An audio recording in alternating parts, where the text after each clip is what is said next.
Hello and welcome back to my YouTube channel. It is a little bit dark at the moment when I'm filming. It is 4:25 p.m. and it is very dark, and there are a number of lights in front or behind you that you obviously can't see that are trying to lighten this up, because otherwise I would be filming in the dark, but I technically am. But that is not the purpose of today's video. Today's video is to talk about a number of things, kind of do like a little life update and chat with you guys, because I haven't really just sat down to chat in a little bit, and I feel like I've been doing a lot of thinking, a lot of planning ahead of 2025, and I want to kind of gather my thoughts and get them into one video. And we're going to end it with a really fun but very rainy track session that I did last Wednesday. That was just a really fun time and kind of just a funny thing to watch, because it was quite literally downpour raining. Yeah, I want to start with just talking about the fact that I have been really reflecting on this one key thing that I think has been really like the highlight of 2024 for me.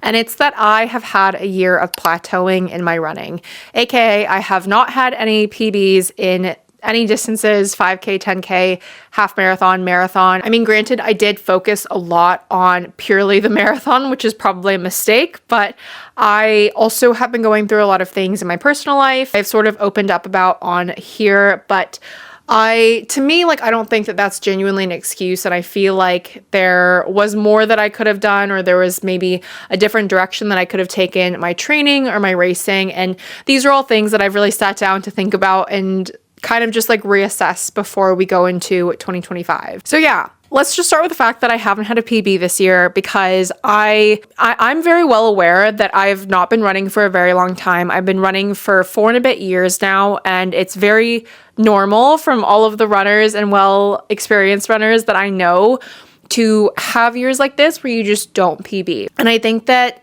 when you're like a newbie runner and you're coming into the sport for the first time, I think it's really easy to place a lot of emphasis and a lot of pressure on yourself to PB, especially in the context of like social media. And if you are like an online creator, I've talked about this in a previous video, but I definitely did feel some of that pressure last year. And so last year, when I had this year of just like constant highs and constant PBs, it was just like perfect. But at the same time, I always like feared this feeling of like failure and what that would mean for me. And at the beginning of this year, I ran Battersea 10K very last minute, kind of on a whim before my 28th birthday, and I did not PB, and I did experience those feelings of failure. And whilst it wasn't great, I sort of have definitely learned from them, because I didn't know then, but I would go on to not PB any of my races this year. And I'm sitting here December 2024, and I am completely okay with that. I accept it. I understand that these things happen, but if anything, it's like lit the biggest fire under my butt to go after it in 2025. And so hopefully I am just hoping that that's what we're going to do. And I really am hoping to kind of like make some changes and kind of change how I train, and, you know, maybe like shock the system a bit, because I feel like a lot of what I've been doing is very like samey. And so I feel like I want to try and like, I don't know, do something different with my training to see if that helps. I do want to talk about the elephant in the room, being that I dropped a pretty big bomb on you guys whilst I was in Portugal, and just like kind of casually shared that I got London Marathon GFA for 2025. So that is sort of the big news at the moment, is that I got a place in London Marathon next year with a time qualifier. And so that is sort of like the big race, I'd say, for next year at the moment that is confirmed. And I haven't technically started training for that, but I will definitely be making a series on here, taking you guys through my training, and yeah, just gearing up towards what will be marathon number 10, which is super, super exciting. But in the interim, I definitely have changed my training, because we were training for Valencia Marathon, and then obviously we pulled out, and I did a whole video on that. I'm not going to go into that here. But with that, I technically had started marathon training again. I had gotten a couple of good weeks in. And so ever since then, my coach and I have just shifted my training to be focused more on shorter distance speeds and that sort of thing, and then kind of just bringing the mileage down a little bit because there's not really a big need to be running like big mileage at the moment. And so like in one sense giving my body a little bit of rest, but in another sense focusing on some shorter distances. And so plan at the moment is hoping that in January and February I do a couple of shorter distance races. I'm aiming for maybe 2 5Ks and 1 10K, just because to me, I am really hoping to go sub 22. And I know that I have it in me. And it's like one of those things that you just like feel in your soul. And I feel the same with my 10K. I feel like I can definitely do a sub 45, but in order to get there, I know that I need to like really just like switch my focus and focus specifically on shorter distance speeds and really focusing on like that sort of training. And so that's what we've changed in the interim, and that's what I've been focusing on at the minute. I might or might not be trying to ask my partner to pace me for one of these 5Ks because he is much quicker than me, and we've been doing a lot of runs together lately as it's been getting darker in the UK. And so I think it would just be fun for us to run a race together, and hopefully he would PB me to a 5K and just talk some words of wisdom to me during the race. And following that, I would essentially just kick off training for London Marathon and hopefully be starting to build that base whilst I'm doing that shorter distance training. And I will be signing up for a spring half marathon before London Marathon, purely to act as a tune-up race. I haven't found one yet. I did ask Instagram for some recommendations, and so I did get a lot of good feedback, so hopefully I will sign up for one here soon. But I'm trying to figure out like when would be the best time-wise, because London Marathon next year will fall closer to the end of April, and so we'll see which one I end up doing. But my biggest thing going into the new year is that I am pretty much done with doing any sort of looped half marathon course in London, because if you know, any looped half marathon course in London is like at least at minimum 7 laps, and I lose count. It's not the thing that I need to be focusing on, and it's just too much for me. It is not for me. I'm sorry. I love you run through. I love your shorter races, but like the halves are just not for me. Then obviously we're going to train for London Marathon, and fingers crossed everything goes to plan on race day, and I'll share all the goals and everything here soon. But following that, I want to go back and focus on 10K training again, likely, before I jump into what will be my first big training block towards a half marathon, which I've never done before. I've only ever used a half marathon as a tune-up race for a marathon, and my current half marathon PB is 140, and I would love to go sub 140, but I feel like it really needs and requires like the specific training block for it. And so I'll be really excited to focus specifically on half marathon training. I feel like that is completely new territory for me, and I think it'll be great to kind of go for a PB. And I do have a couple races in mind for sort of like an autumn half marathon, and so that would sort of be like the second big race I'd say of the year. And then following that, if I'm doing Valencia 2025, that would then follow the half marathon training, and if not, then I would just take the rest of the year off. But that's sort of what I'm thinking at the moment, and it makes me really excited to be able to sit down and plan that out and know what I'm going to be doing in the new year. I think as well, it's completely normal if you, like me, feel frustrated with like, I don't know, if you also haven't PB'd or haven't had a PB in a really long time. I think it's really easy to compare yourself to other people or compare yourself to like what your fitness was a year ago. And I think it's really easy to fall into that rabbit hole and absolutely spiral. But I think what's important to remind yourself here is that like at the end of the day, it's just you v you, and like there's no one else that you need to compare yourself to. And if you had some sort of fitness prior, like a year ago, like me, like I'm not necessarily trying to get back to that place. And I never want to think in the mindset of like, I'm trying to get to like some specific like previous body weight or shape or fitness. Like, I think for me, it's just like, I want to focus on a different area of running. I want to focus on different distances. And I know that that'll bring me an even better form of fitness. And I think that it'll help like just establish a much stronger level of base fitness. And I think that this year, whilst I focused mostly on the marathon and haven't had any luck necessarily, I think I've definitely learned a lot. And especially as of recently, I've started a runner strength program, and it's really, really helped me realize just like how many muscles you use in running that you can be focusing on in the gym. And so I've really been loving that, and I'm hoping to carry that into the new year as well, because I am still very, very much trying to prioritize staying injury free, because I've got some big goals for next year. I'm basically just going to be chasing them harder than ever next year. And I think with a lot of my personal life being settled now, doing the MBA and everything, I think it feels like the right time to now be able to like give more energy and give more of my time back to running that I haven't really been able to give the focus to prior. But that being said, I just think that there's so much to be said about running, and so much that you learn every year. And I definitely feel like so grateful for the year that I've had and everything that I've learned. And there have definitely been a lot of positive takeaways. I have developed such a better mindset around running and speak to myself so much better. I have learned what works for me with nutrition and fueling myself pre-run, during my run, and post-run. I have been recovering and sleeping so much more than I ever have, and I feel that in my everyday runs. Yeah, I think that there's just a lot to be said about like how that affects your everyday momentum and energy going into running, and how you feel picking up your shoes to go out for your daily run.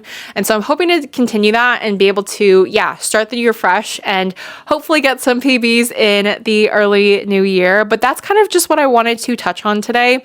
Now I want to take you into what was last week's very rainy track session. If you live anywhere like me where it's just so cold, wet, and dark at this time of year, you know how it feels to be out on a track when it's super, super rainy. I will say that like if the track is ever icy, if it's ever like much colder, I will opt for the treadmill just to be safer. But if it is like mild and like somewhat cold and you've got rain, I don't know. I think it's just the Seattleite in me. Like I will still choose the track over the treadmill. Like even running 400s and 800s feels so much longer on the treadmill than it does on a track. And I personally would just rather continue to run circles around a track. So I hope that you enjoy this. It was a really fun day out, and Gabriel was so kind to shoot this. So I will link his YouTube page below. But without further ado, let's watch last week's very rainy track session.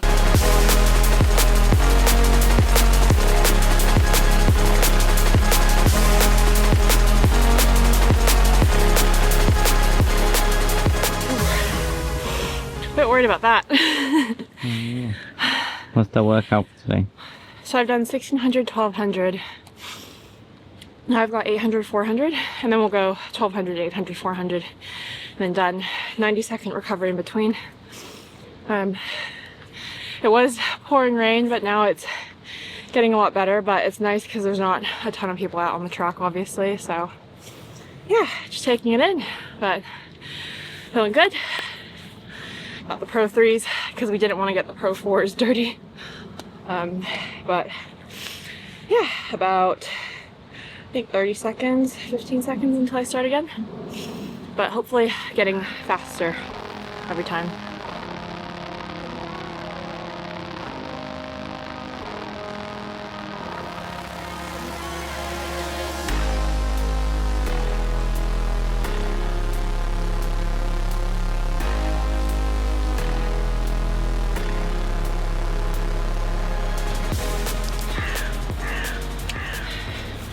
Might be time for coat off. So now we're going back into 1200, 800, 400. But definitely not hitting paces, but it's fine. Like, I'd rather be out here giving a hard effort than, I don't know, I just don't like not running in the morning. I have to do it in the morning. I couldn't do it after classes. So yeah, 45 more seconds. Should probably change this to lane 3. Makes more sense. Lane 1 and 2 have a massive puddle on the other side, so doing lane 3. How's she reading? Basically a flat ass fit. My little Koros pod. Is that waterproof? No clue. We'll find out. Okay, 1200.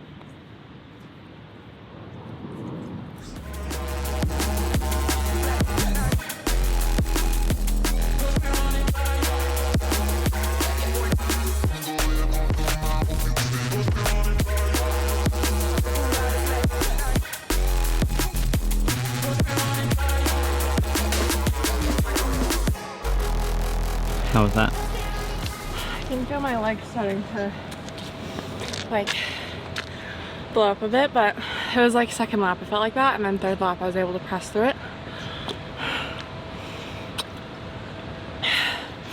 I do feel like I've gotten a lot better at pacing track sessions. I used to go out way too fast, it would just blow up, and like this weekend we were in Portugal and I was watching all these like girls go faster than me, and I was like, but then like by the end I definitely like moved up, but because they slowed down, but I feel like I kept a pretty consistent pace throughout. And just like that, we're back. 800.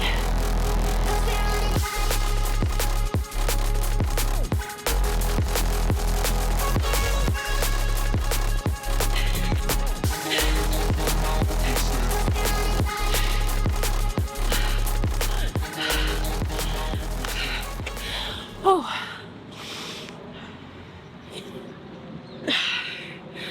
One more. It's nice when it stops raining. Very satisfying. So now I'll almost be done. Just one more. Just 400, right? Yeah. I've gotten good at like conserving my energy, but then it just means like my last one is my best one. But my coach is always like, don't go too fast, don't rip it, because you always want to feel like you could have done more. So I'm gonna try and keep it relatively conservative, but I do want to push it a little bit just since it's the last one. But we'll see.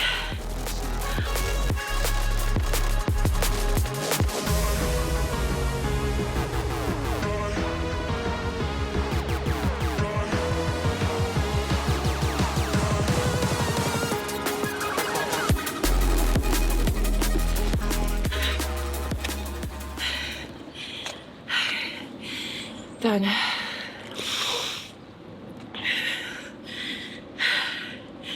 Definitely felt like I went into another gear. It feels good to have that at the end.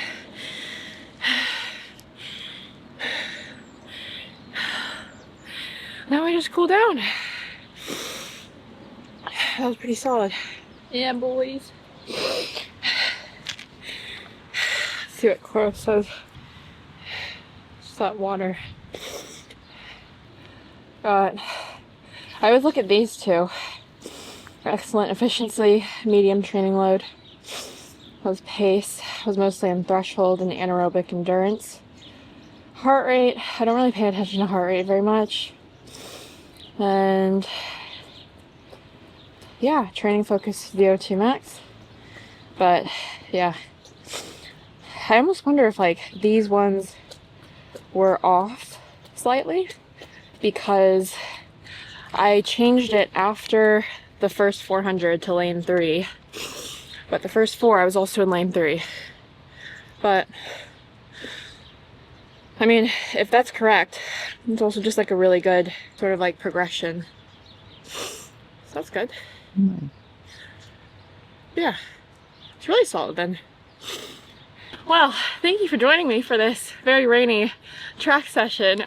We are clearly in winter training, and I hope this encouraged you to get out for your rainy run as well. All right, well, I hope that you enjoyed that. I know that I somewhat did, but if you enjoyed that and this whole video, make sure to give the video a big thumbs up and comment down below if you have any videos that you would like to see from me either before the end of the year or in the new year. We do have a couple of exciting trips before the end of the year, so we'll be somewhere sunnier and definitely we'll have a lot more time to do content. So I think that I definitely want to push some more content before the end of the year.